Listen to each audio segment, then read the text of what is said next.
जैसे पिछली कक्षा में प्रिय छात्रों आपको oogenesis की चर्चा टॉपिक के रूप में की गई थी आपसे।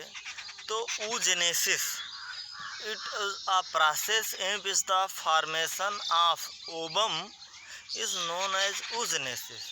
बताया गया था कि oogenesis एक ऐसी प्रक्रिया है जिसमें ओबम के फॉर्मेशन की जो निम्नवार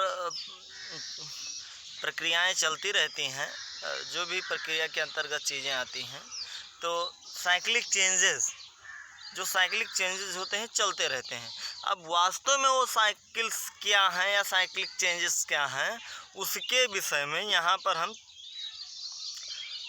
स्टडी करेंगे। Study about reproductive cycle is known as menstrual cycle. Menstrual cycle की हम जो है, जिसको हिंदी में मासिक चक्र कहा जाता है, का अध्ययन करेंगे।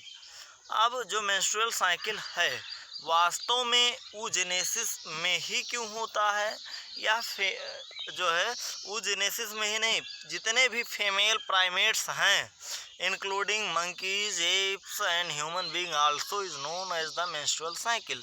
menstrual cycle की यह जो घटना होती है, यह जितने भी फीमेल प्राइमेट्स हैं, मादा प्राइमेट्स हैं, सब में घटित होती है। जो नर हैं, नर में यह प्रक्रिया नहीं होती, उनमें जो है oogenesis भी नहीं होता, उसमें स्पर्मेटोजेनेसिस होता है। इसको इसके पहले की टॉपिक स्पर्मेटोजेनेसिस में क्लियर करा जा चुका है।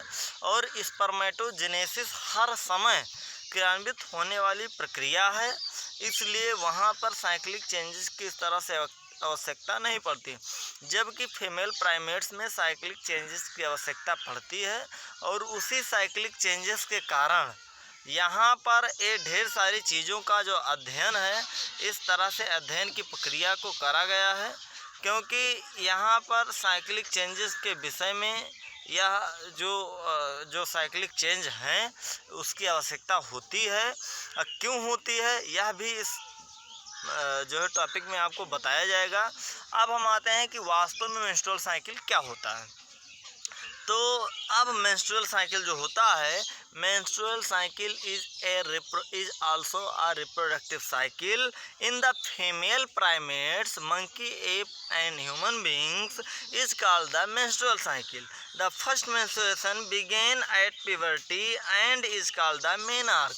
जो फर्स्ट मेंस्ट्रुएशन होता है वह प्यूबर्टी के एज पर, लगभग 12-13 ईयर्स के एज पर होता है, जिसको मेनार्क के नाम से जाना जाता है, MENARCHE, मेनार्क।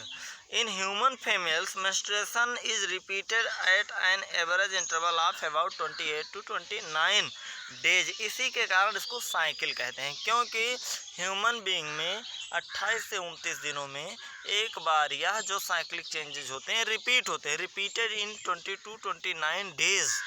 और यह जो रिपीटेड साइकिल होती है यह 3 to 5 डेज तक चलती है।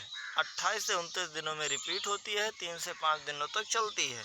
And the cycle events starting from one menstruation till the next one is called the menstrual cycle. और यह जो साइकिल होती है, जो 28-29 दिनों में एक जो है मेंस्ट्रुएशन से दूसरे मेंस्ट्रुएशन के बीच का जो नेक्स्ट आने तक का जो समय है, वो एक समाप्त हुआ वहाँ से लेकर के दूसरी स्टार्टिंग तक का समय, और फिर दूसरा जहाँ समाप्त हो वहाँ से लेकर के तीसरे स्टार्टिंग का समय, इस तरह से कंटिन्यूअस मैनर पर प्रत्येक मंथ में वंस अ मंथ जो है प्रत्येक मंथ में एक बार यह साइक्लिक चेंजेस होते हैं। Ovum release ovulation during the middle of each menstrual cycle. प्रत्येक मेंस्ट्रुअल साइकिल के मिडिल पार्ट्स में ओवम रिलीज होता है, जिस प्रक्रिया को ओव्यूलेशन कहा जाता है। जब the major events of the menstrual cycle are shown in the figures. और इस तरह से इसको फिगर के माध्यम से बताया गया, जैसे 1 से लेकर के 29 तक डेज बनाए गए। आप भी अपनी बुक में लिख लीजिए, कॉपी में बना लीजिए, एक ग्राफ बनाएंगे इसी तरह से 1 से लेकर के और 29 डेज तक यहाँ पर आपको बनाना है। 29 डेज में यूटेराइन इवेंट्स यहाँ पर दिखाने हैं। ओवेरियन हार्मोन यहाँ पर, ओवेरियन इवेंट्स यहाँ पर, प्राइमरी हार्मोन लेवल यहाँ पर दिखाना है, सॉरी पिट्यूटरी हार्मोन लेवल यहाँ पर दिखाना है। अब इस तरह से जैसे यूटेराइन इवेंट्स यहाँ पर हो गए।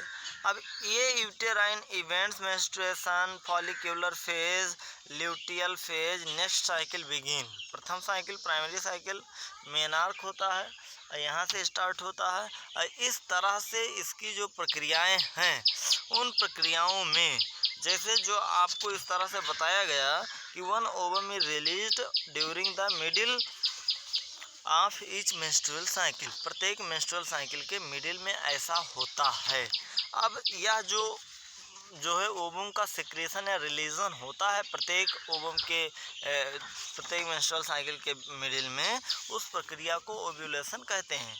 अब जैसे यह जो ओव्यूलेशन की प्रक्रिया है 1 से लेकर के 1 2 3 4 5 और फिर आप 29 तक डाल देंगे।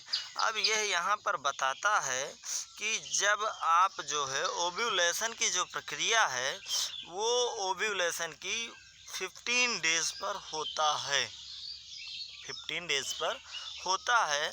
ओव्यूलेशन जब 15 डेज पर होता है तो डेवलपिंग कार्पस लुटियम, और यह जो स्ट्रक्चर है जो ओवरी में आपको बताया गया था कार्पस लुटियम का बनना, जब जो है मैच्योर फॉलिकल या टर्शरी फॉलिकल से ओवम निकल जाता है तो जो फॉलिकल बचते हैं वो कार्पस लुटियम में चेंज हो जाते हैं।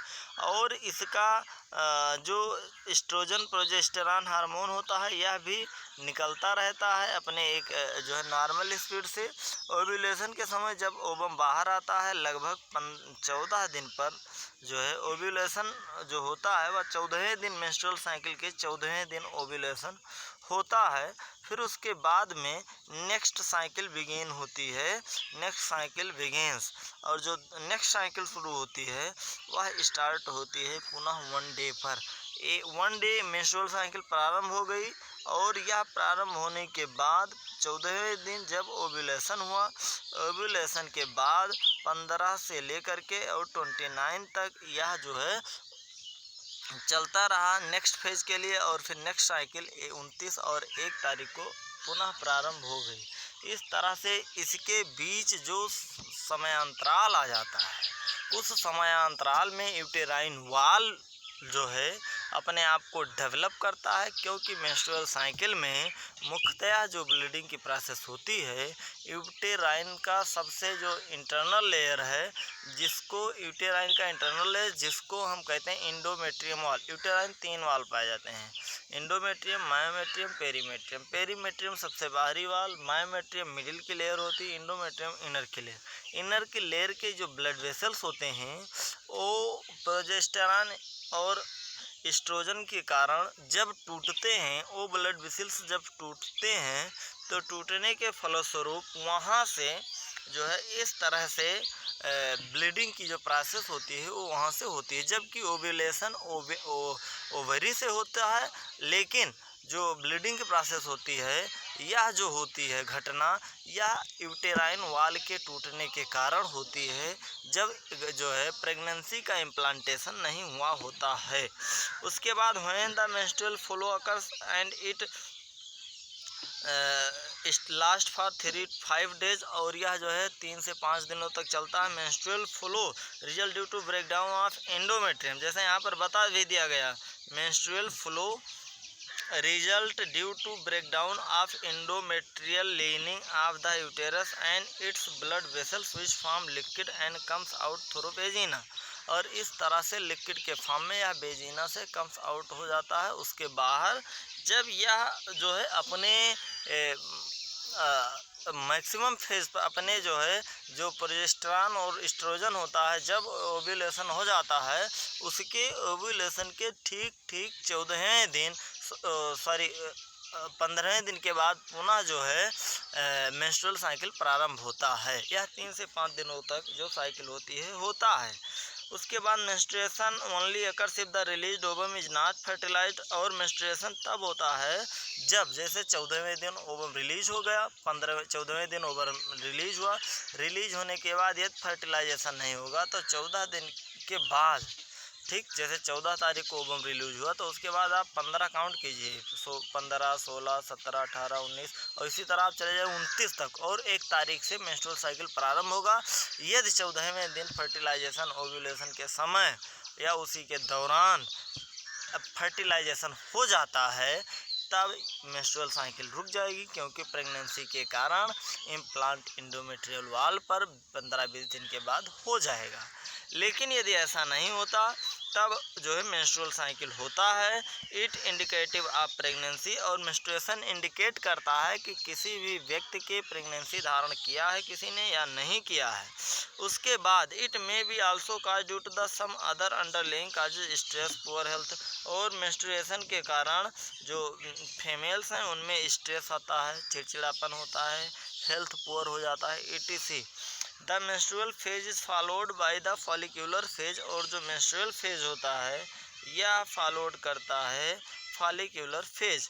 ड्यूरिंग दिस फेज, और इस तरह से ढेर सारी चीज़ें। उसके बाद जैसे these changes in the ovary and the uterus induced by change in the level of the pituitary and ovarian hormone, और यह जो भी परिवर्तन है ये पिट्यूटरी और जो ओवेरियन हार्मोन है उनके कारण होता है। The secretion of gonadotropin, LH and FSH, follicular stimulating hormone, luteinizing hormone increases gradually during the follicular phase and stimulates follicular development as well as secretion of the estrogen by the growing follicles, और इस तरह से जो gonadotropin hormone है जिनको LH and FSH, luteinizing hormone और follicular stimulating hormone, ये धीरे धीरे अपनी जो स्पीड है इंक्रीज करते हैं फॉलिक्यूलर फेज में, और फॉलिक्यूलर डेवलपमेंट को स्टिमुलेट करते हैं, उत्तेजित करते हैं। इनके सिक्रीशन के कारण estrogen by the growing follicles, और वहाँ से एस्ट्रोजन होता है। LH FSH attain a peak level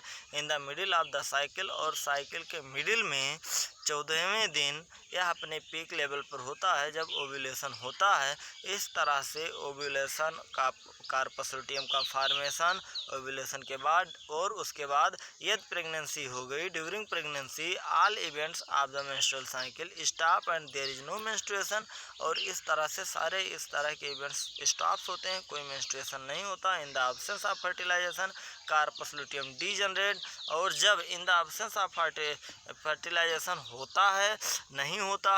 fertilisation नहीं होता है तब कार्पस लुटियम डीजनरेट हो जाते हैं। This causes the disintegration of the endometrium leading to the, और इसके कारण वहाँ से जो है वो एंडोमेट्रियम वाल को मेंस्ट्रुएशन जो है करता है। जब ये डीजनरेट होता है कार्पस लुटियम तब मेंस्ट्रुएशन होता है, जब यह डिजनरेट नहीं होता है तब जो है मेंस्ट्रुएशन नहीं होता है। और marking the cycle, menstrual cycle सीजेज around 50 years, और 50 साल की उम्र में मेंस्ट्रुअल साइकिल स्टॉप हो जाती है, जिसको मेनोपॉज के नाम से जाना जाता है। फिर आपको मिलेंगे नेक्स्ट वीडियो में। Thanks for watching this video. Fertilization and implantation को लेकर के उसके बाद 1-2 टॉपिक और बचते हैं, प्रेगनेंसी और एम्ब्रियोनिक डेवलपमेंट। प्रयास रहेगा दोनों एक ही वीडियो में बनाकर आपको दे दिया जाए।